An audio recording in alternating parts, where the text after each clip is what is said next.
پھر وہ اسے ایک دارالامان میں لے گیا تھا اور وہاں جا کر ساری بات وہاں کے انچارج کو بتا دی۔ وہ لڑکی سامنے کرسی پر ہی بیٹھی تھی اور انچارج کو گھور گھور کر دیکھ رہی تھی۔ جیسے ہی وہ جانے لگا تو اس نے رمیز کا ہاتھ پکڑ لیا۔ وہ کہنے لگی مجھے چھوڑ کر نہیں جاؤ، مجھے زوروں سے ڈر لگ رہا ہے، میں تمہارے ساتھ جاؤں گی۔ رمیز کہنے لگا تم میرے ساتھ کیسے جا سکتی ہو؟ وہ کہنے لگی جیسے تم مجھے یہاں لے کر آئے ہو، گاڑی میں بٹھا کر، ایسے ہی واپس چلی جاؤں گی۔ مجھے نہیں رہنا یہاں پر، مجھے یہاں بہت گھبراہٹ سی ہو رہی ہے، ڈر لگ رہا ہے۔ وہ انچارج اس کے پاس آئی اور اس لڑکی کا ہاتھ پکڑ لیا۔ وہ کہنے لگی دیکھو آہستہ آہستہ تم یہاں پر رہنے کی عادی ہو جاؤ گی، چلو آؤ۔ لیکن اس نے بڑی مضبوطی سے رمیز کا ہاتھ پکڑ رکھا تھا۔ وہ اپنا ہاتھ چھڑا کر تیز قدم آگے بڑھاتا ہوا جا چکا تھا اور وہ پیچھے سے چلائے جا رہی تھی۔ وہ کہہ رہی تھی پلیز مجھے اپنے ساتھ لے جاؤ، مجھے یہاں نہیں رہنا۔ رمیز جب گھر پر واپس آیا تو اپنے لیے کھانا بنانے لگا۔ ذہن میں کہیں نہ کہیں اس لڑکی کا بھی خیال تھا، لیکن جیسے ہی رات کو گہری نیند سو رہا تھا اس کے موبائل پر بیل بجنے لگی۔ اس نے فون اٹھایا تو اسی دارالامان کے انچارج کا فون تھا۔ وہ کہنے لگی کہ کس آفت کو ہمارے دارالامان میں آپ چھوڑ کر گئے ہیں؟ اس نے تو 2-3 خواتین کو مارا بھی ہے اور کافی توڑ پھوڑ بھی کی ہے۔ وہ تو لگ رہا ہے جیسے کوئی ذہنی مریضہ ہو یا پاگل ہو۔ آپ پلیز اسے یہاں سے لے کر جائیں، کسی پاگل خانے میں رکھوا دیں۔ یہ سن کر رمیز کو حیرت بھی ہوئی تھی اور اس لڑکی پر غصہ بھی آیا تھا۔ رات کے 3 بجے سے دوبارہ سے سرد موسم میں دارالامان جانا پڑا، جہاں انچارج پہلے سے پریشان حال تھی اور وہ لڑکی روئی جا رہی تھی۔ رمیز کو دیکھ کر بے اختیار اس کے ساتھ لگ گئی۔ وہ کہنے لگی یہ لوگ اچھے نہیں ہیں، یہ لوگ مجھے پتہ نہیں کہاں بھیج رہے تھے۔ وہ آدمی بہت موٹا تھا اور بہت کالا سا تھا، مجھے پکڑ کر کہیں لے جا رہا تھا۔ میں نے اس کے سر پر گلدان مار دیا۔ یہ سن کر رمیز نے انچارج کی طرف کھا جانے والی نظروں سے دیکھا تھا تو وہ نظریں چرا گئی۔ وہ کہنے کی یہ لڑکی جھوٹ بول رہی ہے۔ وہ چوکیدار تھا جو کہ اس کے پاگل پن میں سے سنبھالنے کی کوشش کر رہا تھا، لیکن وہ لڑکی رمیز کے ساتھ لگی روئے جا رہی تھی۔ وہ کہنے لگی یہ جھوٹ بول رہی ہے، میں سچ کہہ رہی ہوں، مجھے میری امی کی قسم پتہ نہیں ہے کس آدمی کے ساتھ مجھے بھیج رہی تھی۔ اس آدمی نے اسے بہت سارے لال رنگ کے نوٹ دیے تھے۔ یہ سن کر رمیز سمجھ گیا تھا کہ یقیناً یہاں پر اس کی عزت کی حفاظت ممکن نہیں ہے، اسی لیے اسے اپنے ساتھ اپنے گھر لے آیا۔ جب اس نے رمیز کا چھوٹا سا گھر دیکھا تو کہنے لگی تمہارے گھر میں تمہاری امی نہیں ہے کیا؟ وہ کہنے لگا نہیں، میرا کوئی نہیں ہے۔ رمیز نے اسے دوسرے کمرے میں جا کر لٹایا تھا۔ پھر وہ جیسے ہی اپنے کمرے میں جانے لگا تو اس لڑکی نے اس کا ہاتھ پکڑ لیا۔ وہ کہنے لگی تم کہاں جا رہے ہو؟ وہ کہنے لگا دیکھو یہاں تمہیں کسی چیز کا کوئی خطرہ نہیں ہے، تم اس کمرے میں آرام سے سو سکتی ہو۔ اس کے لیے ایک نئی پریشانی پڑ چکی تھی کہ اس لڑکی کو کہاں بھیجے، کیا کرے۔ اپنے ساتھ تو رکھ نہیں سکتا تھا، خوبصورت بھی تھی، جوان بھی تھی، پھر لڑکی بھی تھی۔ وہ کہنے لگی مجھے ڈر لگ رہا ہے، میں تمہارے ساتھ سوؤں گی، مجھے نہیں یہاں سونا۔ وہ شاید اپنی عمر سے آدھی عمر کی لڑکیوں کی طرح ری ایکٹ کر رہی تھی، جیسے چھوٹی بچی ہو۔ رمیز کہنے لگا دیکھو میری بات سنو، تمہیں یہاں کوئی کچھ نہیں کہے گا، کوئی تمہارے کمرے میں نہیں آئے گا، میں تمہیں اپنے کمرے میں نہیں سلا سکتا۔ وہ کہنے لگی کیوں نہیں سلا سکتے؟ میں تمہیں تنگ نہیں کروں گی۔ اس نے بڑی مضبوطی سے ہاتھ پکڑ رکھا تھا۔ وہ روئی جا رہی تھی، بہت خوفزدہ لگ رہی تھی۔ رمیز دل ہی دل میں اپنے آپ کو کوس رہا تھا کہ میں کس مصیبت میں پھنس گیا ہوں۔ بہرحال مجبوراً اسے اس لڑکی کو اپنے کمرے میں لے جانا پڑا اور اپنے بیڈ پر سلانا پڑا۔ جب وہ گہری نیند سو گئی پھر وہ دوسرے کمرے میں جا کر سویا تھا۔ صبح صبح اسے ڈیوٹی پر جانا پڑا تھا اور تب وہ لڑکی سو رہی تھی۔ اس کا ناشتہ کھانا صبح صبح اٹھ کر بنا کر رکھ کر اسے جگا کر گیا تھا۔ وہ کہنے لگا دیکھو میں ہاسپٹل جا رہا ہوں، تمہارا ناشتہ بھی بنا دیا ہے اور کھانا بھی تیار کر دیا ہے، فریج میں دودھ پڑا ہے، گلاس میں دودھ ڈال کر پی لینا۔ اس وقت وہ آدھی نیند میں تھی۔ وہ کہنے لگی ٹھیک ہے کر لوں گی، کھانا بھی کھا لوں گی۔ رمیز ہاسپٹل جانے سے پہلے اپنا گھر لاک کر کر گیا تھا، لیکن جب واپس آیا تو پورے گھر میں کوہرام مچی پڑی تھی۔ اب وہ لڑکی منہ بنائے صوفے پر بیٹھی تھی۔ پہلے گھر کے حلیے کو دیکھ کر رمیز کا جی چاہا اس لڑکی کا قتل کر دے۔ وہ کافی نفاست پسند تھا، ہر چیز کو طریقے سلیقے سے رکھتا تھا، لیکن اس نے سب کچھ تہس نہس کیا ہوا تھا، کوئی چیز جگہ پر موجود نہیں تھی۔ وہ کہنے لگا یہ کیا کیا ہے تم نے؟ تو وہ کہنے لگی تم بہت گندے ہو، میں نہیں کھاتی ٹینڈے، تم نے کیوں بنائے ہیں؟ مجھے پیزا کھانا ہے۔ رمیز کو پہلے ہی اس پر بہت غصہ تھا۔ جلدی جلدی میں وہ گھر میں موجود سبزی پکا کر گیا تھا۔ وہ کہنے لگا تمہارے باپ کا نوکر نہیں ہوں میں، اور نہ ہی لاکھوں کماتا ہوں کہ تمہاری فرمائشیں پوری کروں۔ لگتی کیا ہو تم میری؟ کیوں دوں میں تمہیں پیزے منگا منگا کر؟ یہ گھر کا کیا حشر کیا ہے؟ چلو کھڑی ہو جاؤ، صفائی کرو۔ اس نے بازو سے اس لڑکی کو پکڑا اور غصے سے کہا۔ رمیز کا غصے سے بھرا لہجہ سن کر وہ ڈری تھی۔ پھر رمیز نے خود کو نارمل کرنے کی کوشش کی اور اس لڑکی کا بازو بھی چھوڑ دیا۔ وہ کہنے لگا، چلو جلدی، پورا گھر مجھے صاف چاہیے، جیسا میں کر کے گیا تھا، ورنہ یاد رکھنا میں بہت زور کا تھپڑ ماروں گا۔ وہ لڑکی شاید تھپڑ کا سن کر اور بھی زیادہ ڈر گئی۔ چپ چاپ زمین پر گرے ہوئے کشن اٹھائے، صوفے پر صحیح کر کے رکھے، جو جو چیزیں اس نے بکھیری تھی اٹھا کر ٹھیک کر دی۔ پھر آنسو بہانے لگی اور کہنے لگی، میں ٹینڈے نہیں کھاؤں گی، میں نے صبح سے صرف ایک گلاس دودھ پیا ہے، مجھے بھوک لگ رہی ہے۔ رمیز نے گہری سانس لی اور پھر آرڈر کر کے پیزا منگایا۔ جیسے ہی پیزا آیا تو وہ بڑی خوش ہوئی، تالیاں مار کر ہنس رہی تھی۔ رمیز نے سارا پیزا اس کے سامنے رکھ دیا۔ وہ کہنے لگا، کھاؤ، ٹھونسو، لیکن یاد رکھنا میں روز تمہیں پیزے نہیں کھلاؤں گا۔ وہ بڑے مزے سے پیزا کھا رہی تھی، پھر اپنا آدھا کھایا ہوا پیزا رمیز کی طرف بڑھانے لگی۔ وہ کہنے لگی، کھاؤ، بہت مزے کا ہے۔ وہ کہنے لگا، مجھے نہیں کھانا، خود کھاؤ، پیچھے ہٹو، دور ہو کر بیٹھا کرو مجھ سے۔ وہ لڑکی بلا جھجک اس کے بے حد قریب آ جاتی تھی۔ جو بھی تھا، رمیز کے لیے یہ لمحہ سب سے زیادہ مشکل ہوتا تھا، جب وہ بے دھڑک اپنے بازو اس کے گلے میں ڈال دیتی تھی اور اس کے ساتھ لگ کر کہتی تھی، مجھے بہت ڈر لگ رہا ہے۔ رات کو وہ پھر اس کے کمرے میں موجود تھی کہ میں یہیں سوؤں گی۔ اگر وہ صوفے پر تکیہ رکھتا تو کہتی، نہیں، میرے پاس آ کر لیٹو، مجھے ڈر لگ رہا ہے۔ پھر محلے والوں نے بھی باتیں شروع کر دی تھی کہ پتہ نہیں کون اجنبی لڑکی ہے جس کو ڈاکٹر صاحب اپنے گھر میں رکھے ہوئے ہیں، یہ بھی نہیں بتاتے کہ اس کی کیا لگتی ہے۔ رمیز ان دنوں بے حد پریشان تھا، سمجھ نہیں پا رہا تھا کہ اس لڑکی کا کرے تو کیا کرے اور اسے رکھے تو کس رشتے کی حیثیت سے۔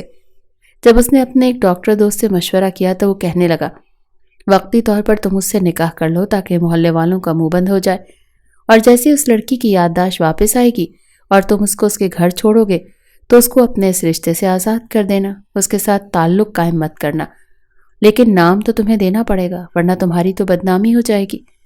رمیز نے جب مولانا صاحب کو نکاح کے لیے بلایا اور اپنے چند دوستوں کو بلایا تو اس لڑکی کو بہت پیار سے سمجھایا تھا کہ بہت ساری چاکلیٹیں دی تھی، جسے دیکھ کر وہ بڑی خوش تھی۔ پھر پیزا کھلانے کا وعدہ کیا تھا اور یہ کہا تھا کہ جہاں مولانا صاحب کہیں وہاں انگوٹھا لگا دینا۔ وہ کہنے لگی، ٹھیک ہے، لیکن اب یہ سوچ رہا تھا کہ اس لڑکی کو اپنا صحیح نام تک تو یاد نہیں، کس نام سے نکاح کرے۔ وہ بار بار اسے کہہ چکا تھا کہ یاد کرو، تمہارا نام کیا ہے، لیکن وہ کاندھے اچکا کر کہتی کہ مجھے کیا پتا، تم جو مرضی نام رکھ دو۔ رمیز نے اس کا نام شانزے رکھا تھا۔ جب مولانا صاحب آئے تو رمیز نے اسے دوپٹہ پہنا دیا۔ وہ کہنے لگا، جب مولانا صاحب پوچھیں کہ تمہیں قبول ہے تو کہنا ہاں قبول ہے۔ وہ کہنے کی، ٹھیک ہے، کہہ دوں گی۔ پھر یہی ہوا تھا، بڑے آرام سے اس نے نکاح کر لیا۔ جہاں جہاں مولانا صاحب نے کہا اس نے انگوٹھے بھی لگا دیے۔ رمیز کو لگا تھا کہ بس نکاح ہو گیا، سارے مسئلے حل ہو چکے ہیں۔ جیسے ہی اس لڑکی کی یادداشت واپس آئے گی وہ اسے اس رشتے سے آزاد کر دے گا اور اپنی جان چھڑوا لے گا۔ لیکن نکاح کیا ہوتا ہے اور نکاح کس بندھن کو کہتے ہیں یہ اسے بعد میں پتہ چلا تھا۔ تب اس کے ہوش اڑ کر رہ گئے تھے۔ پہلے تو دل پر پابندیاں لگانے کے لیے بہت سے جملے تھے کہ لڑکی غیر محرم ہے، ناسمجھ ہے، یادداشت بھولی ہوئی ہے، اسی لیے اللہ دیکھ رہا ہے، اس سے دور رہنا ضروری ہے۔ لیکن اب تو کوئی وجہ ہی نہیں رہی تھی۔ دل کو کیا کہہ رکھ کے سمجھاتا، جو جواب میں یہ کہہ دیتا کہ یہ اس وقت تمہاری بیوی ہے، تمہاری محرم ہے۔ پھر وہ لڑکی بالکل بھی لحاظ نہیں کرتی تھی۔ وہ بار بار کہتا، شان سے پلیز دور رہا کرو، لیکن وہ کہتی، کیوں دور رہوں، ڈر لگے گا تو تمہارے پاس ہی آؤں گی نا۔ کبھی کبھی تو رمیز کے لیے بہت مشکل ہو جاتا تھا اپنا آپ اس لڑکی سے چھڑوانا۔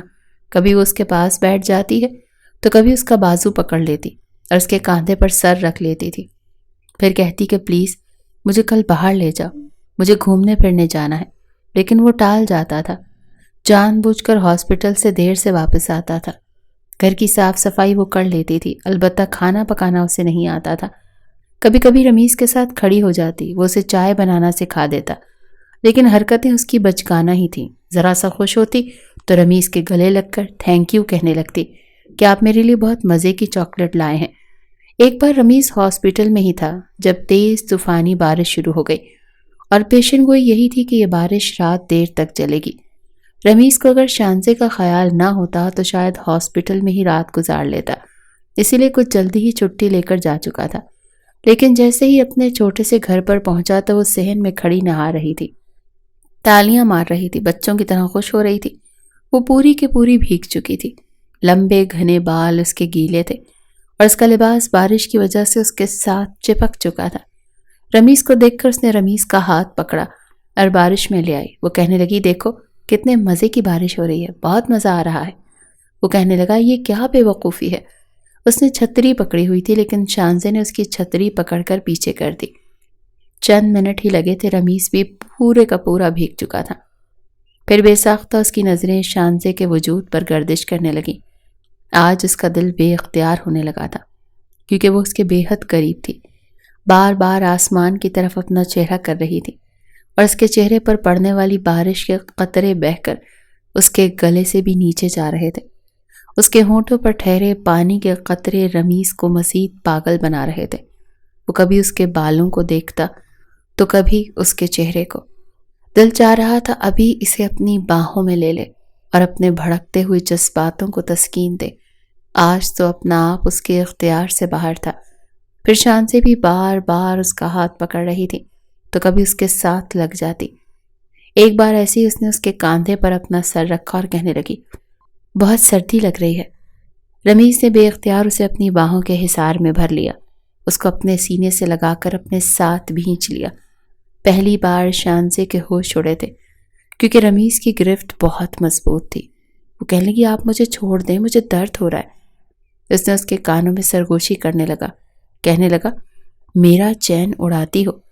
آج میں نے پہلی بار ذرا سی شدت کیا دکھائی تو تمہیں درد ہو رہا ہے؟ مجھے تو بہت اچھا لگ رہا ہے، بہت سکون مل رہا ہے، اسی لیے تھوڑا سا درد برداشت کر لو۔ لیکن وہ کانپنے لگی تھی۔ وہ کہنے لگی، یہ آپ کیا کر رہے ہیں؟ کیونکہ وہ اس کی گردن پر جھک چکا تھا۔ برستی بارش میں اس کی شدتیں اور گستاخیاں بڑھنے لگی تھیں جسے شاید شانزے سہ نہیں پا رہی تھی، اسی لیے بھیں بھیں کر کے رونا شروع کر دیا۔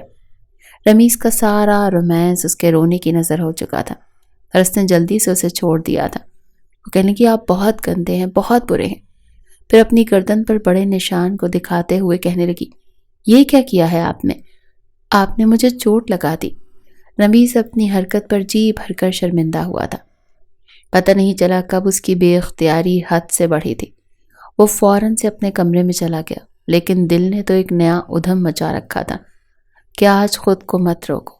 لیکن ضمیر ملامت کر رہا تھا کہ تم نے یہ نکاح صرف اس کی حفاظت کے لیے کیا تھا، اسے اپنانے کے لیے نہیں۔ کل کو اگر اس کی یادداشت واپس آ گئی تو پھر کیا جواب دو گے؟ وہ جلدی سے الماری سے اپنے کپڑے نکال کر نہانے چلا گیا۔ بے شک سردی کا موسم تھا لیکن پھر بھی ٹھنڈے پانی کے شاور کے نیچے کھڑا تھا۔ وہ اپنے بھڑکتے ہوئے جذبات کو تسکین دے رہا تھا، حالانکہ سردی بھی لگ رہی تھی۔ وہ نہا کر جب واپس آیا تو تب تک شانزے کمرے میں آ چکی تھی۔ اسے دیکھتے ہی منہ پھلائے رخ بدل گئی، آنکھوں میں آنسو تھے، وہ نظر انداز کر گیا تھا۔ وہ کہنے لگا، جاؤ نہا کر آؤ، میں کھانا بناتا ہوں۔ یہ کہہ کر وہ فوراً کمرے سے باہر نکل گیا۔ وہ اس کا سامنا بھی نہیں کرنا چاہتا تھا، بڑی مشکل میں پھنس چکا تھا۔ ایک طرف دل کی دہائیاں عروج پر تھیں تو دوسری طرف اس نے یہ نکاح مجبوری کے تحت کیا تھا، اسے تحفظ دینے کے لیے۔ لیکن جذبات نے بھی ادھم مچا رکھا تھا، وہ بے حد پریشان تھا۔ کھانا بناتے ہوئے بھی بار بار اپنے آپ کو یہ بات یاد کروا رہا تھا کہ یہ نکاح صرف ایک وقتی مجبوری ہے، وہ اس کی کچھ نہیں لگتی۔ کل کو جب اس کی یادداشت واپس آ جائے گی تو کیا سوچے گی اس کے بارے میں؟ وہ اس کے سامنے شرمندہ نہیں ہونا چاہتا تھا۔ بہرحال ابھی کھانا بنا ہی رہا تھا کہ وہ نہا کر کمرے سے باہر آئی تھی۔ آنکھیں رو رو کر سرخ تھیں اور اسے غصے سے دیکھ رہی تھی۔ وہ کہنے لگی، میں کھانا نہیں کھاؤں گی، آپ نے میرے ساتھ اچھا نہیں کیا۔ رمیز نے کوئی جواب نہیں دیا، چپ چاپ کھانا بنایا اور اپنا کھانا ٹیبل پر رکھ کر کھانے لگا۔ شانزی کی طرف تو نظر بھی اٹھا کر نہیں دیکھ رہا تھا۔ وہ یہی سوچ رہا تھا کہ چند دن میں وہ بھول جائے گی۔ کھانا کھانے کے بعد کہنے لگا، کھانا کھا لو، آئندہ تمہارے ساتھ ایسا کبھی نہیں کروں گا۔ پھر ایسا ہی ہوا تھا۔ رمیز شانزے سے دور رہنے کی کوشش کرتا تھا۔ چند دن میں وہ واقعی بھول گئی تھی، لیکن اب شانزے کا دل ایک الگ لے پر دھڑکنے لگا تھا۔ جس محبت سے رمیز نے اسے روشناس کروایا تھا اور جس رشتے کا حق اس پر ذرا سا جمایا تھا، ایسی کوئی آگ شانزے کے دل کے اندر بھی بھڑکنے لگی تھی۔ جب بھی رمیز سو رہا ہوتا تو وہ کئی کئی گھنٹے اسے دیکھ کر مسکراتی رہتی تھی۔ اس کا دل چاہتا تھا کہ وہ اس کے قریب آئے، اس سے محبت کرے، لیکن رمیز اس سے دور دور رہنے لگا تھا۔ ایک دن وہ سو رہا تھا جب شانزے اس کے صوفے کے پاس آئی اور اسے اٹھانے لگی۔ وہ گہری نیند سے جاگا تھا۔ وہ کہنے لگا کیا ہوا ہے؟ تو وہ کہنے لگی ڈر لگ رہا ہے۔ رمیز کہنے لگا ایک تو میں تمہارے اس ڈر سے بڑا پریشان ہوں، تمہیں یہاں کوئی جن بھوت نظر آ رہا ہے کیا؟ کس چیز سے ڈر لگ رہا ہے؟ اب وہ کیا بتاتی کہ کون سی خواہش اس کا چین چرا رہی ہے۔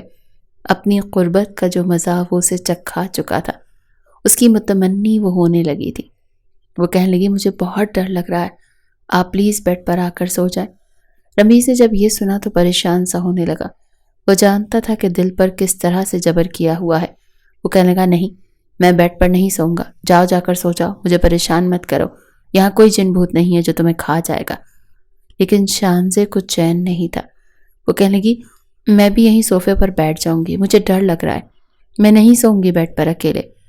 گہری سانس لے کر اس نے بڑے غصے سے شانزے کو دیکھا۔ وہ اس وقت کھلے بالوں میں اس کا چین چرا رہی تھی۔ وہ یہی سوچ رہا تھا کہ یہ کٹھن امتحان کیسے دے گا، ایک بستر پر اس کے ساتھ سونا اور اس سے دور بھی رہنا۔ بہرحال وہ بیڈ پر لیٹ گیا، لیکن کروٹ دوسری جانب بدل لی تھی۔ وہ اسے دیکھنا نہیں چاہتا تھا۔ شانزے کو تو اب بھی چین نہیں آ رہا تھا۔ جب رمیز سو چکا تب وہ اس کے قریب آئی تھی اور اس کی کمر سے اپنا بازو حمائل کر کے اس کے بالکل ساتھ لگ کر آنکھیں بند کر لیں۔ کچھ ہی دیر میں وہ سو چکی تھی۔ رات کا نہ جانے کون سا پہر تھا جب رمیز کی آنکھ کھلی۔ اپنے ساتھ ایک دھڑکتے وجود کو محسوس کر کے اس کے ہوش اڑ گئے تھے۔ اپنے گرد شانزے کے بازوؤں کا گھیرا دیکھا تو جان نکلی تھی۔ اس نے آہستہ سے اس کا ہاتھ پیچھے کیا اور پھر جب کروٹ لے کر اس کے چہرے کی طرف دیکھا تو دل بے ایمانی پر اکسانے لگا۔ جتنا وہ اس لڑکی سے پیچھا چھڑوانا چاہتا تھا اتنا ہی وہ اس کا ہر روز ایک نیا امتحان لے رہی تھی۔ اس سے پہلے کہ وہ بیڈ سے اٹھنے کی کوشش کرتا، اس کے کاندھے پر سر رکھ کر اپنے ہاتھ سے اس کے سینے پر دھر گئی تھی اور بھی قریب ہو گئی تھی۔ اب تو رمیز بھی بے خود سا ہوا تھا، اس لیے خود کو روک نہیں پا رہا تھا۔ اسے اپنے ساتھ لگا چکا تھا، لیکن اس بار اس نے بڑی نرمی سے اس سے پیار کا آغاز کیا تھا۔ کچھ ہی دیر میں سوئی ہوئی شانزے کی آنکھ کھل گئی، لیکن تب تک رمیز اس پر اپنی محبت نچھاور کرنا شروع کر چکا تھا۔ اس بار تو شانزے نے بھی کوئی احتجاج نہیں دکھایا تھا۔ ایک فطری سا رشتہ تھا جو نہ چاہتے ہوئے بھی رمیز اس کے ساتھ نبھا رہا تھا۔ کب دونوں کے دل ایک ہی لہ پہ دھڑکنے لگے پتہ ہی نہیں چلا۔ صبح تک دونوں ایک ہو چکے تھے۔ اتفاق تھا کہ صبح اتوار کا دن تھا، ہاسپٹل کی چھٹی تھی۔ جب شانزے کی آنکھ کھلی تو اپنے آپ کو اس نے رمیز کی پناہوں میں پایا۔ اٹھنے کی کوشش کی تو لمبے گھنے بال رمیز کے نیچے تھے اور شرم بھی آ رہی تھی۔ سب کچھ بڑا عجیب لگ رہا تھا۔ جیسے ہی اس نے اپنا ہاتھ چھڑانا چاہا تو رمیز کی آنکھ کھل گئی تھی۔ شانزے کے چہرے پر شرم کے رنگ دیکھ کر دل پھر سے بے اختیار ہوا تھا۔ پھر سے وہ کمبل میں اسے چھپا چکا تھا، لیکن وہ شاید تھکنے لگی تھی۔ لیکن رمیز کا دل بھرنے کا نام نہیں لے رہا تھا۔ لیکن پھر اس کے حال پر رحم آ گیا تھا، اسی لیے اسے چھوڑ دیا تھا۔ اب تو جیسے ہر رات رت جگے تھے، دونوں ہی ایک دوسرے کی محبت میں مکمل طور پر ڈوب چکے تھے۔ 1 مہینہ گزر گیا۔ شانزی کی طبیعت آج کل ٹھیک نہیں تھی۔ کھانے کا ذائقہ بالکل اچھا نہیں لگ رہا تھا۔ کھانا کھاتے اس کا جی متلانے لگتا تھا۔ اس کی کیفیت دیکھ کر ہی رمیز سمجھ چکا تھا کہ ایک ننھا مہمان ان کے گھر آنے والا ہے۔ اب تو اور بھی زیادہ شانزے کا خیال رکھتا تھا، لیکن اس کی بچکانہ سی حرکتیں تھیں۔ 1 سے 2 بار اسے الٹی آتی تو رونے لگتی، کھانا پینا چھوڑ دیتی اور رمیز اسے اپنے ہاتھ سے کھلاتا تھا۔ اس کا بہت خیال رکھتا تھا۔ جیسے جیسے وقت گزرنے لگا اس کا وجود کچھ بڑھنے لگا تو پریشان ہونے لگی۔ پہلی بار اس نے اپنے وجود میں ایک نئے مہمان کی حرکت کو محسوس کیا تو بہت ڈر گئی تھی۔ رمیز کے لیے یہ لمحات بڑے مشکل تھے، کیونکہ جو کچھ اس کے ساتھ ہو رہا تھا بہت انوکھا تھا اور ساری وجہ اس کے دماغ کی تھی، ورنہ وہ 22 سالہ لڑکی تھی۔ کم عمر نہیں تھی، لیکن دماغ 10-12 سالہ بچی کا تھا، اور اس لحاظ سے یہ سب کچھ اس کے لیے ایک عذاب سے کم نہیں تھا۔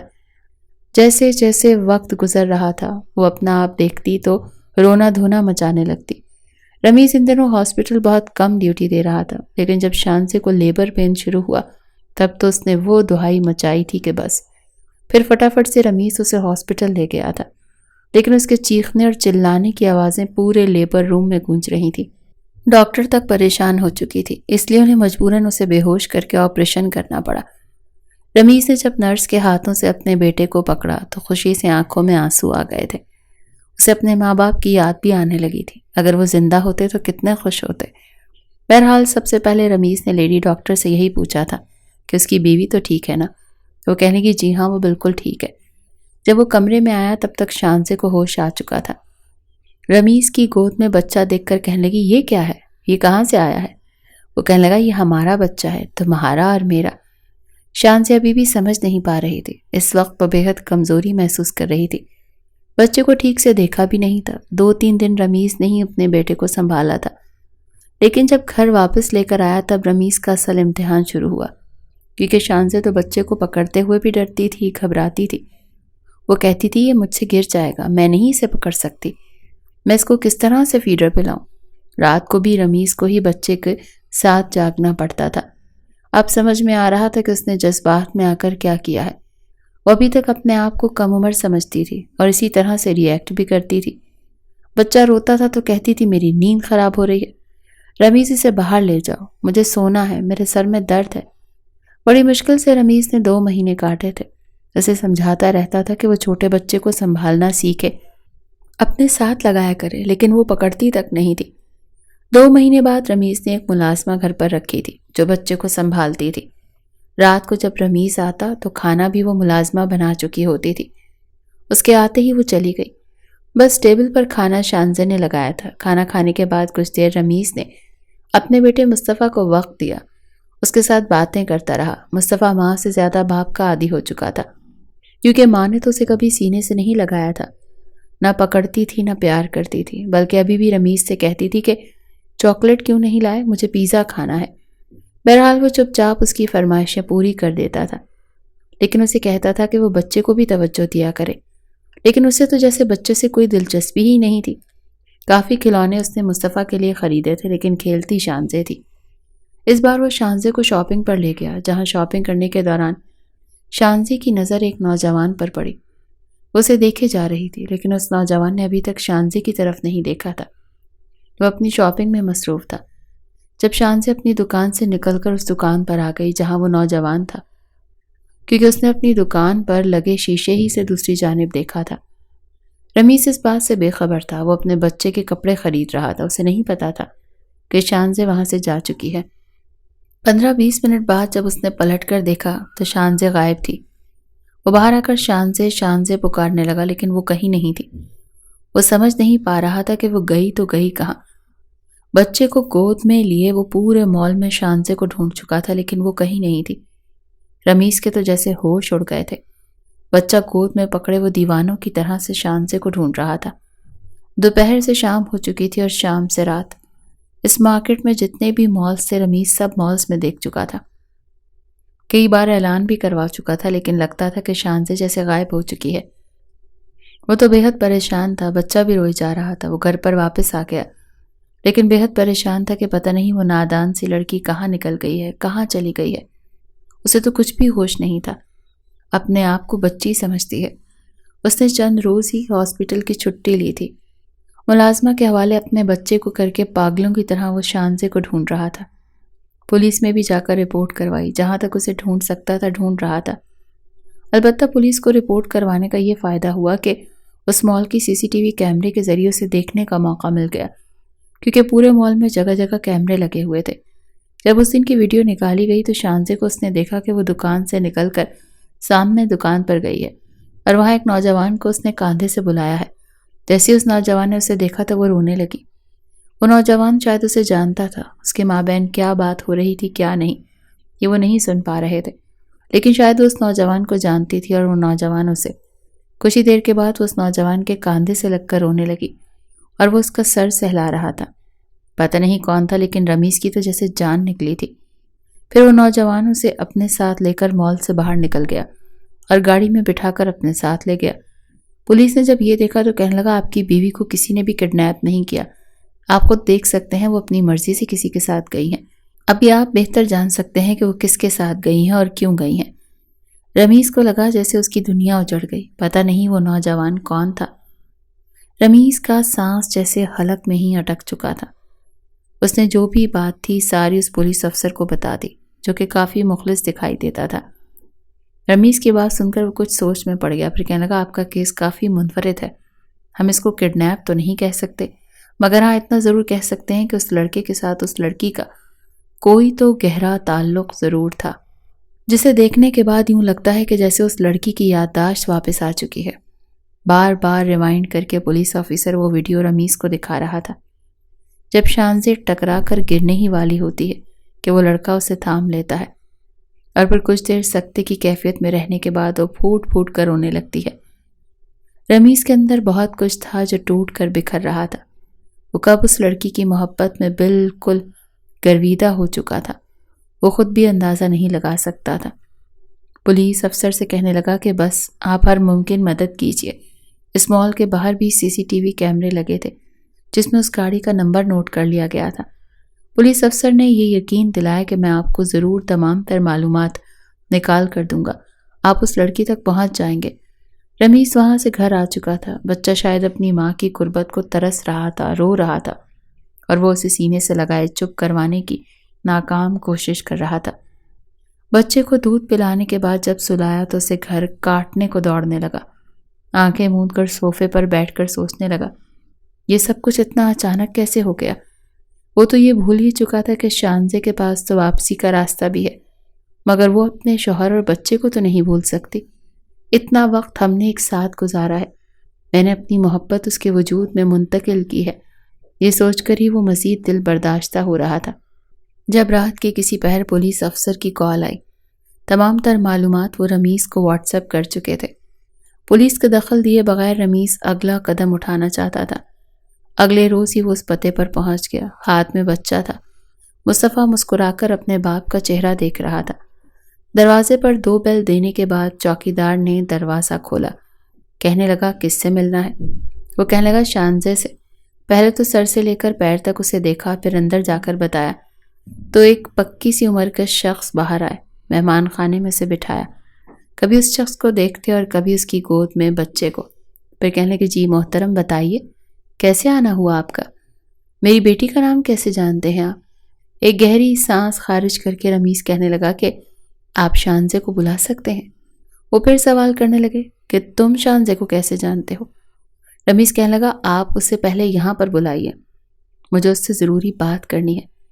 شانزے کو وہاں پر بلوایا گیا تھا۔ جیسے ہی شانزے کمرے میں داخل ہوئی تو مصطفیٰ ماں کو دیکھ کر فوراً رونے لگا، اپنی باہیں پھیلا کر یہ اشارہ کر رہا تھا کہ میری ماں مجھے اٹھا کر پیار کرے، مگر شانزے کی نظروں میں بالکل ہی لا تعلقی تھی، کبھی بچے کو دیکھتی اور کبھی اس شخص کو۔ کانوں کے پیچھے بالوں کو کر کے اپنے باپ کے سامنے جا کر بیٹھ گئی، کہنے لگی کہ بابا کون ہے یہ شخص؟ پتہ نہیں مجھے ایسا کیوں لگ رہا ہے جیسے میں ان کو جانتی ہوں، لیکن مجھے کچھ یاد نہیں آ رہا، یا پھر وہ یاد کرنا ہی نہیں چاہتی تھی۔ رمیز نے شانزے کی آنکھوں میں دیکھا اور پھر ساری کہانی بتانے لگا، اول سے لے کر آخر تک۔ ایک ایک لفظ وہ ظفر صاحب کے گوش گزار کر چکا تھا، جن کے تو ہوش اڑ چکے تھے۔ وہاں پر شانزے کی ماں اور بڑا بھائی بھی آ چکا تھا۔ سبھی رمیز کی بات سن کر کہنے لگے ہم کیسے یقین کر لیں کہ تم ٹھیک کہہ رہے ہو؟ جواب میں اس نے اپنا بچہ آگے کر دیا، کہنے لگا اچھا اگر میں جھوٹ بول رہا ہوں تو یہ بچہ کیوں اپنی ماں کو دیکھ کر یوں بلک بلک کر روئے جا رہا ہے؟ شانزے یاد کرنے کی کوشش کرو، مگر شانزے نظریں چرا چکی تھی، آنکھوں میں آنسو تھے۔ رمیز جانتا تھا کہ وہ اس سے اور اس کے بچے کو پہچان چکی ہے، مگر نہ جانے کیوں اپنے جذبات کی نفی کر رہی ہے۔ تبھی جو حقیقت اس پر کھلی اس کے ہوش اڑ چکے تھے۔ ظفر صاحب کہنے لگے کہ میری بیٹی آج سے سال پہلے ایک نوجوان سے شادی کرنا چاہتی تھی جو ہماری برادری کے باہر کا لڑکا تھا۔ ہم نے جب انکار کیا تو یہ لڑکی انتہائی قدم اٹھانے پر مجبور ہو گئی اور بھاگ کر اس لڑکے کے پاس جا رہی تھی، مگر راستے میں بس حادثہ ہو گیا۔ یقین مانو تو یہ 1 سال ہم پر کسی قیامت کی طرح گزرا ہے۔ اتنے وقت بعد ہماری بچی کو وہی نوجوان واپس لے کر آیا ہے۔ ہم نے اپنی بیٹی کو اتنے عرصے تک خود سے دور رکھا، لیکن اب مزید ہم اس سے کوئی دکھ تکلیف نہیں دینا چاہتے، اسی لیے ہم نے اس جمعے کو اس کا نکاح ارمان سے رکھا ہے، مگر اب تم کہہ رہے ہو کہ یہ تمہاری بیوی ہے۔ اس سے پہلے کہ رمیز کچھ کہتا فوراً سے شانزیہ اپنی آنکھوں میں آئے آنسوؤں کو صاف کر کے کہنے لگی، نہیں بابا جان، میں صرف اور صرف ارمان سے محبت کرتی ہوں اور اسی سے شادی کروں گی۔ اگر میں نے اس شخص کے ساتھ کچھ رشتہ بنایا بھی ہے تو مجھے اب اس رشتے کی کوئی ضرورت نہیں ہے۔ اسے صرف اور صرف میرے دماغی کمزوری کی وجہ سے مجھ سے یہ سب کچھ ہوا ہے۔ میں اس شخص کو نہیں جانتی تھی، میرے لیے بالکل انجان ہے۔ شانزیہ کی یہ باتیں سن کر رمیز کو لگا کہ ابھی اٹھے اور ایک زوردار تھپڑ اس کے منہ پر دے مارے۔ بچوں کی طرح وہ اسے سنبھالتے ہوئے اپنے پاس ایک امانت سمجھ کر رکھے ہوئے تھا۔ اس سے شادی کی، اپنی بیوی کا درجہ دیا، اپنی قربت کے لمحات سے اسے روشناس کروایا، اور وہ کیسے ایک دم سے بدل چکی تھی۔ رمیز نے نکاح نامہ، نکاح کے وقت موجود گواہان، یہاں تک کہ مولوی صاحب کی بھی ملاقات ظفر صاحب سے کروا دی تھی، اور پھر یہی کہا تھا کہ مجھے ایک دفعہ اکیلے میں شانزیہ سے بات کرنی ہے۔ شانزیہ پہلے تو انکار کرنے لگی، لیکن اپنی ماں کے کہنے پر اس نے اپنے کمرے میں رمیز کو آنے کی اجازت دے دی تھی۔ کمرے میں جاتے ہی رمیز ایک گہری سانس خارج کر کے اسے دیکھنے لگا، جو بالکل ایک میچور سنجیدہ لڑکی بن چکی تھی۔ وہ چلتا ہوا اس کے سامنے آیا اور آگے ہاتھ بڑھا کر اسے چھونا چاہا، مگر وہ فوراً ہاتھ جھٹک کر کہنے لگی، پلیز مجھے چھونے کی کوشش مت کیجیے، آپ میرے لیے بالکل غیر ہیں۔ اس سے پہلے کہ وہ مزید کچھ کہتی، اگلے ہی پل اس کی کمر میں ہاتھ ڈال کر وہ اسے کھینچ کر اپنے وجود سے جوڑ چکا تھا۔ اس کی گردن پر ہاتھ رکھ کر اپنی گرفت سخت کر گیا، آنکھوں میں آنکھیں ڈال کر کہنے لگا کہ اچھا، تمہیں لگتا ہے کہ میں انجان ہوں تمہارے لیے، شوہر ہوں تمہارا؟ کیا بھول گئی وہ وقت تمہیں، وہ راتیں جب ساری ساری رات جاگ کر میرے ساتھ گزار دیا کرتی تھی؟ تمہارے وجود کے ایک ایک حصے پر میں نے اپنی محبت کی مہر ثبت کر چکا ہوں۔ سمجھی تم بھول گئی وہ لمحات، یا یاد کراؤں؟ اس پل شانزیہ کی پلکیں لرز چکی تھی، وہ گھبرا گئی۔ مال میں جس وقت وہ اپنے عاشق سے ٹکرائی تھی تو ایک دم سے اسے ایک جھٹکا سا لگا تھا، اسے سب کچھ یاد آ چکا تھا، مگر جس پل اسے سب کچھ یاد آیا، ارمان کی محبت بھی پھر سے دل میں جاگی، تو وہیں ایک عرصے سے جو اس نے رمیز کے ساتھ گزارا تھا وہ اسے بھول چکی تھی۔ اسے رمیز کے ساتھ گزرا ہوا ایک ایک لمحہ یاد تھا، یہاں تک کہ اپنا بچہ بھی، لیکن دل میں یہ کسک رہ چکی تھی۔ کتنی پریشانی، کتنی تکلیف اس نے ارمان کی خاطر اٹھائی تھی۔ اب اگر گھر والے ارمان کے ساتھ اس کی شادی کو لے کر مان رہے ہیں تو وہ ارمان کے ساتھ ہی اپنی زندگی گزارے گی۔ ارمان آج بھی اس سے اتنی محبت کرتا ہے، وہ اس قدر مطلبی ہو چکی تھی کہ اپنے بچے کو سوچ کر بھی اس کے دل میں رحم نہیں آیا تھا۔ خود کو چھڑوا کر کہنے لگی، مجھے کچھ بھی نہیں جاننا، بہتر ہے کہ آپ مجھے طلاق دے دیں، میں آپ کے ساتھ رہنا نہیں چاہتی۔ رمیز اسے سمجھانے کی بہت کوشش کر رہا تھا، یہاں تک کہ بچہ بھی اس کی گود میں ڈال دیا، مگر اس نے تو پیار سے بچے کو چھوا تک نہیں تھا۔ ایک آخری بار التجائی انداز میں رمیز نے دونوں ہاتھ ظفر صاحب کے سامنے جوڑ دیے۔ رمیز کی آنکھوں میں آنسو تھے۔ ظفر صاحب بھی یہی چاہتے تھے کہ جس شخص نے ان کی بیٹی کو بالکل پھول کی طرح سنبھال کر رکھا، اگر چاہتا تو بغیر نکاح کے بھی وقت گزار کے بیٹی کو نقصان پہنچا سکتا تھا، لیکن اس نے ایسا کچھ نہیں کیا۔ یہی شخص ان کی بیٹی کے لیے بالکل پرفیکٹ تھا، مگر بیٹی کی ضد کے آگے وہ خاموش تھے۔ کہنے لگے، دیکھو بیٹا، ہم پہلے بھی اپنی بچی کو کھو چکے ہیں، اب دوبارہ نہیں کھونا چاہتے، اسی لیے جو ہماری بیٹی کہے گی ہم وہی کریں گے۔ اگر وہ سچ میں تمہارے ساتھ رہنا چاہتی ہے تو اسے کوئی نہیں روکے گا، لیکن ہاں، اگر وہ تمہارے علاوہ کسی اور کو ہمسفر بننا چاہتی ہے تو یہ فیصلہ اسی کا ہے، ہم سب اس کے پابند ہیں۔ رمیز اپنے بچے کو لے کر گھر آ چکا تھا۔ پچھلے 15 روز سے وہ ہاسپٹل نہیں گیا تھا، چھٹیوں پر چھٹیاں کرتے ہوئے ہر ایک چیز اس کا دل اچاٹ ہو رہا تھا۔ آج تک کسی نے بھی رمیز کو اس قدر ٹوٹا ہوا نہیں دیکھا تھا کہ وہ اپنے دوست کے سینے سے لگ کر بالکل بچوں کی طرح رونے لگا۔ اس کے دوست نے ہی اس کی ہمت بندھائی تھی اور کہا تھا کہ خود کو ٹوٹنے مت دو، بہادر بنو، وہ تمہاری بیوی ہے، اپنا حق جتاؤ تم۔ اگر اسے زبردستی یہاں پر لے کر بھی آؤ گے تو کسی کے باپ میں بھی جرأت نہیں ہے کہ تمہیں روک سکے۔ اپنے دوست کی بات سن کر وہ کچھ نہ کچھ سمجھ ہی چکا تھا۔ وہ تو دل میں سوچ چکا تھا کہ شانزیہ کو کسی اور کا ہونے نہیں دے گا، وہ اسی کی بیوی ہے، مر جائے گا لیکن اسے طلاق نہیں دے گا، چاہے زبردستی ہی کرنی پڑے، جو بھی کرنا پڑے وہ کرے گا۔ اسی شام وہ ایک بار پھر اپنے سسرال گیا تھا، جہاں پر جو منظر اس نے دیکھا ایک پل کو وہ ٹھٹکا کہ سامنے شانزیہ ارمان کے ساتھ اس کی گاڑی میں بیٹھی تھی۔ دونوں کہیں سے واپس آ رہے تھے۔ ارمان نے شانزے کا ہاتھ پکڑ رکھا تھا اور اپنے لب اس نے شانزے کے ہاتھ پر رکھے ہوئے تھے۔ شانزے مسکرا رہی تھی۔ رمیز کے تو تن من میں آگ لگ گئی تھی۔ فوراً گاڑی سے اترا اور اگلے ہی پل ارمان کو گاڑی سے نکال کر ایک تھپڑ اس کے منہ پر مار دیا۔ کہنے لگا کہ تیری ہمت کیسے ہوئی میری بیوی کا ہاتھ پکڑنے کی؟ میں تو اس ہوا کے بھی خلاف ہوں جو اس کے قریب سے گزرے۔ ایک مکہ مار کر وہ ارمان کے ہونٹ زخمی کر چکا تھا، جبکہ شانزے نے جب ارمان کو مار کھاتے دیکھا تو آگے بڑھ کر اس نے رمیز کو دھکا دے دیا تھا کہ دور رہو اس سے، ہوتے کون ہو تم اس پر ہاتھ ہلانے والے، گھٹیا انسان۔ مگر رمیز کو تو شانزے پر بھی غصہ آ چکا تھا۔ سارا لحاظ بالائے طاق رکھ اس نے شانزے کو بازو سے پکڑا اور گھسیٹ کر اپنی گاڑی میں پٹخا۔ وہ چلاتی رہ گئی کہ چھوڑو مجھے، تم میرے ساتھ زبردستی نہیں کر سکتے، مگر رمیز اپنی گاڑی پوری سپیڈ سے چلا چکا تھا۔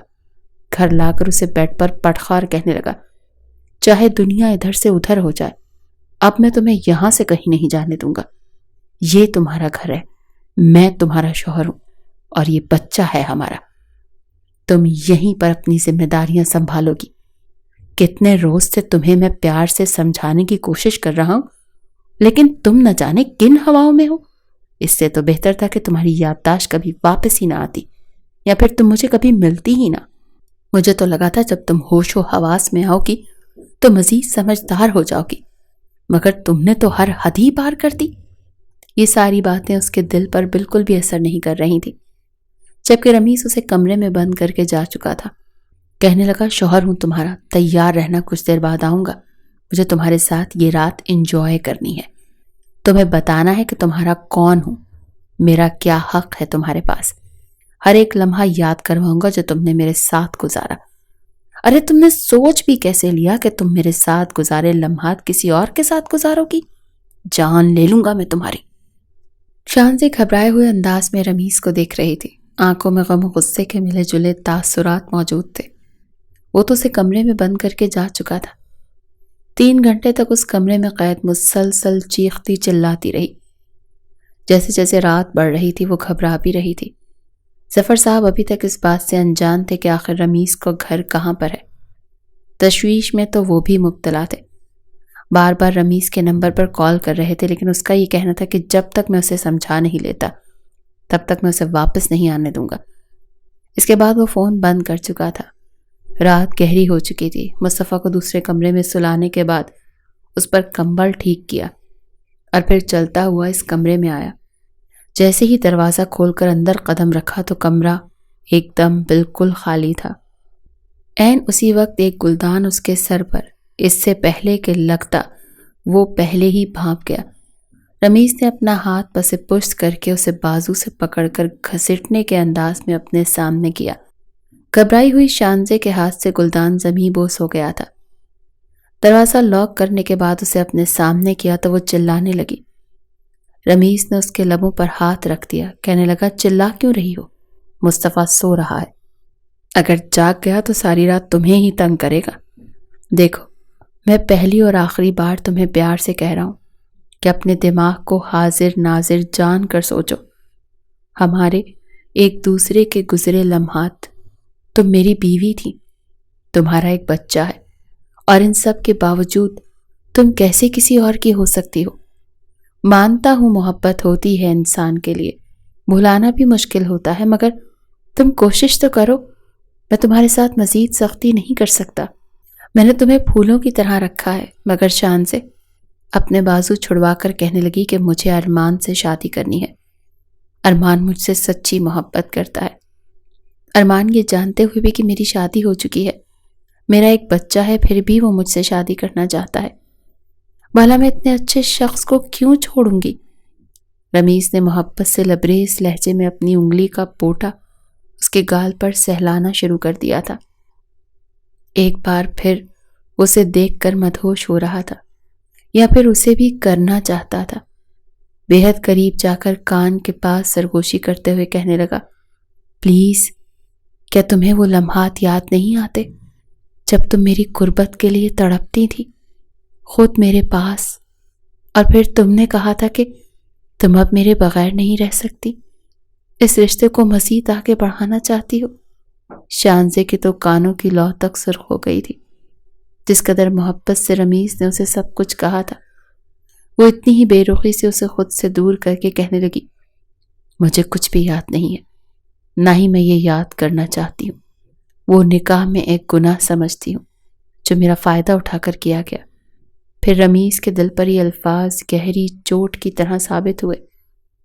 ایک نظر اس نے خود سے شانزے کو دیکھا اور پھر کہنے لگا، اچھا ٹھیک ہے، جاؤ، ارمان کے پاس جانا چاہتی ہو نا، کھلی اجازت ہے، سب تک تمہیں طلاق کے پیپرز پہنچ جائیں گے۔ اگر وہ چاہتا تو ابھی بھی طلاق دے کر بات ختم کر سکتا تھا، لیکن اس میں اتنی ہمت ہی نہیں تھی۔ جن لوگوں سے اس نے اسے قبول کیا تھا انہی لوگوں سے اسے لا تعلق ہو جانا۔ شانزے نے آخری بار اسے دیکھا اور پھر گھر سے باہر چلی گئی۔ وہ ساری رات رمیز کی جاگتے ہوئے گزری تھی۔ بے چینی نے اسے اس قدر گھیر لیا کہ جائے نماز بچھا کر بیٹھ گیا۔ ایک ہی دعا کر رہا تھا کہ میں شانزے کو کھونا نہیں چاہتا۔ اگر شانزے کا نصیب میرے ساتھ تا قیامت جڑا ہے تو اسے میرا کر دیجئے، یا پھر کل کا روز میرے لیے فیصلے کا روز ہوگا۔ یہ کہتے ہوئے وہ رو پڑا۔ اپنے بیٹے کو سینے سے لگائے وہ گزشتہ روز کے بارے میں سوچ رہا تھا کہ نہ جانے کیا ہوگا۔ وہیں شانزے جب ڈرائیور کو بلوا کر گھر جا رہی تھی تو راستے میں جو منظر اسے دکھائی دیے اس کی تو روح تک لرز چکی تھی۔ ڈرائیور کو کہلوا کر گاڑی رکوا چکی تھی۔ سڑک کی دوسری جانب اسے ارمان دکھائی دیا جو ایک لڑکی کے ساتھ بیٹھا تھا۔ دونوں ایک دوسرے کے بغل گیر تھے اور وہ ہنس ہنس کر اس سے باتیں کر رہا تھا۔ اتنے دور سے وہ یہ تو نہ سن پائی کہ وہ کیا باتیں کر رہے تھے، مگر ڈرائیور کو وہیں روک کر خود چلتی ہوئی اس کی گاڑی کی طرف گئی تھی۔ ارمان ہنس ہنس کر کہہ رہا تھا، ارے وہ تو میرے لیے سونے کی چڑیا ہے، دیکھنا کیسے اسے ایموشنلی بلیک میل کر کے میں لاکھوں روپے نکلوایا کروں گا، اس کے باپ کے بینک بیلنس کو خالی کرواؤں گا، اور تم اور میں خوب عیاشی اور پارٹیاں کریں گے۔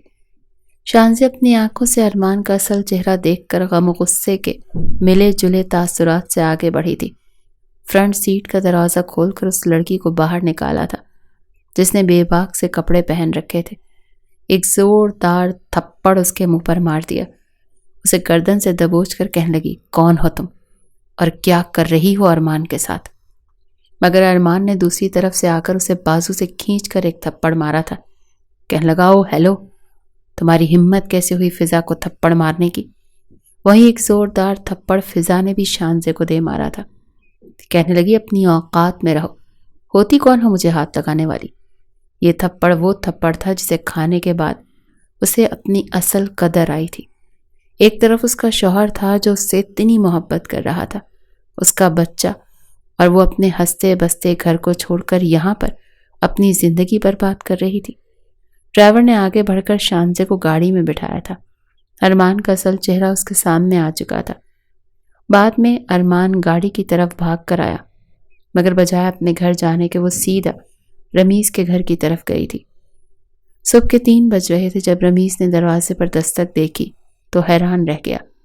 آخر اس وقت کون ہو سکتا تھا؟ جیسے اس نے دروازہ کھولا تو اگلے ہی پل شانزے اس کے سینے سے لگ کر پھوٹ پھوٹ کر رونے لگی تھی۔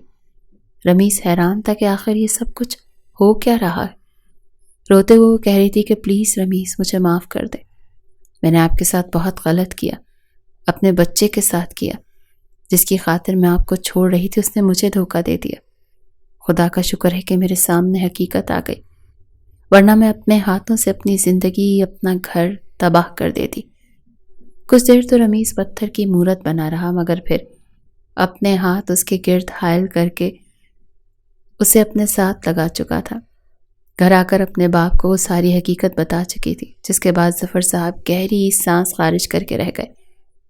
جیسے بھی تھا ہو چکا تھا، مگر ظفر صاحب نے دھوم دھام سے اپنی بیٹی کو اپنے گھر سے رخصت کرنے کی رسم ضرور ادا کی تھی، جس میں پورے خاندان والوں کو بلوایا تھا۔ آج وہ دلہن بنی بے حد خوبصورت لگ رہی تھی۔ مصطفیٰ جھولی میں سو رہا تھا۔ جب رمیز کمرے میں آیا، اسے آج شانزے مکمل طور پر اپنی سی لگ رہی تھی۔ آتے ہی اس نے اسے باہوں میں بھر لیا۔ کتنی ہی دیر محبت بھری باتیں کرتا رہا۔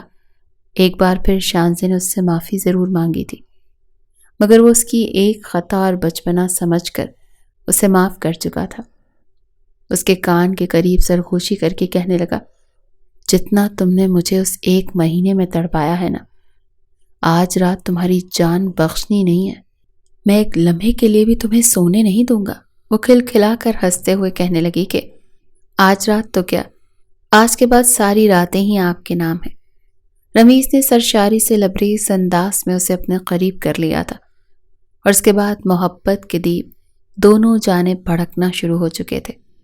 وہ رات ان کی زندگی کی حسین راتوں میں سے ایک شمار ہو چکی تھی۔